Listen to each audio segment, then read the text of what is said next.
അവിടെ 1968 ഈ മതപരിവർത്തന വിരുദ്ധ നിയമവും ഈ ട്രാഫിക് അടക്കമുള്ള വിഷയങ്ങളുടെ നിയമം കൊണ്ടുവന്നത് ആരാ? കോൺഗ്രസ് അല്ലേ?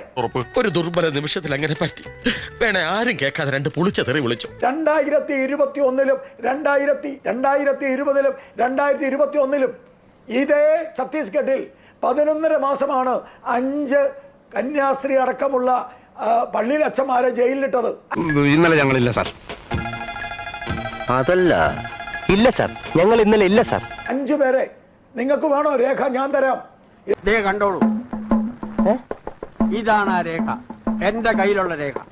ഏഷ്യാനെറ്റിന് അന്ന് മുഖം മൂടി രാജീവ് ഗാന്ധിയുടെ അഴിഞ്ഞു വീഴും എന്ന് നിങ്ങൾ പറഞ്ഞിട്ടില്ല.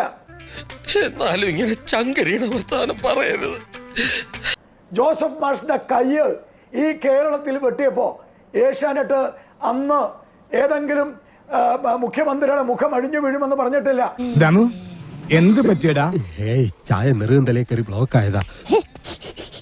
ഇനി നീ എങ്ങാനും ഇവര് ജയിലിന്റെ മുമ്പിൽ പോയി, കോൺഗ്രസിന്റെ ആളുകൾ പ്രേമേന്ദ്രൻ അടക്കം ജയിലിൽ പോയി, ജയിലിന്റെ മുന്നിൽ പോയി ബഹളം വെച്ച് ഓർമ്മിപ്പിക്കല്ലേ പൊന്നെ. ബജറംഗ് ദളുകാരെ തെറി പറഞ്ഞപ്പോഴാണ് അവരെല്ലാവരും ഇന്ന് കൂട്ടം കൂടിയത്. കണ്ണിച്ചോരയില്ലാത്തമാരാ, കാണുന്ന പോലല്ല.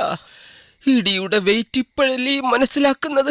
അവര് 10 ദിവസം ഉള്ളിൽ കിടക്കട്ടെ, എന്നിട്ട് ക്രൈസ്തവ സഭയും BJP തമ്മിലുള്ള ബന്ധം വിച്ഛേദിക്കട്ടെ. അതിനാണ് കോൺഗ്രസ് ശ്രമിക്കുന്നത്. ഇല്ലാത്ത കാര്യം പറയരുതിട്ടാ. ഡൈയിങ് നാനസിന്റെ കാര്യം രേഖ പറഞ്ഞിട്ടേ ഇല്ല, തലത്തിന്റെ കാര്യം മാത്രമേ പറഞ്ഞിട്ടുള്ളൂ.